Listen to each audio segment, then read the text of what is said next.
Hi everyone, welcome back to my channel. So today I have decided to explain your very important format, which is critical alert value information format.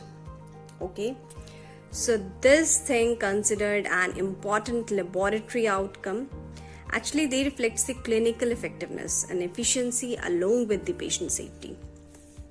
So now I have prepared a critical value format for you all so that you guys can maintain your own critical value register in a proper way. Okay, now I will explain each and everything one by one. So starting with the date. So here you have to write the date when you know the critical value. Okay, then obviously your serial number. Then you have to write the OPD and the IPD number details, which is mentioned over your report. Okay, then the patient name with higher critical value, and then you have to write the referred by which doctor.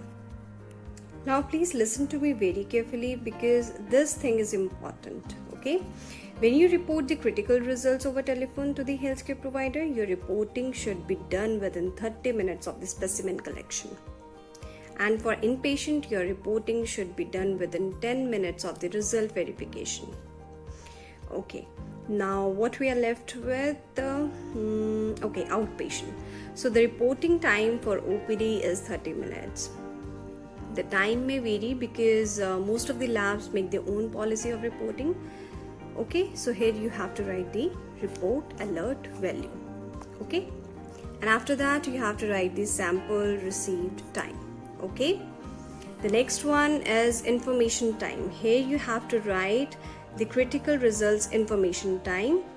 Now again the important thing comes, that is informed to whom you are informing the critical results. Okay, so whenever you find the panic value, your first priority is to inform the results to registered nurse or registered practitioner. Okay, it cannot be given to an unauthorized person like clerk and administrator and etc. Okay, and please inform the person receiving the verbal results that they are required to read back the test name and results to verify and to communicate properly. Okay, so this thing and this particular thing is very important in the overall format. Okay, now the last one is signature of the person informing. So this is the general part, name of the hospital or the laboratory with logo in the header part, and after that you have to write this particular heading of your format. Then your whole format, you have to write all the entries one by one, and then the footer section. Here you have to write the reference number of your NABH, NABL or anything. Okay, I hope you got all the points, and if you like this video then please like and share the video and subscribe to my channel.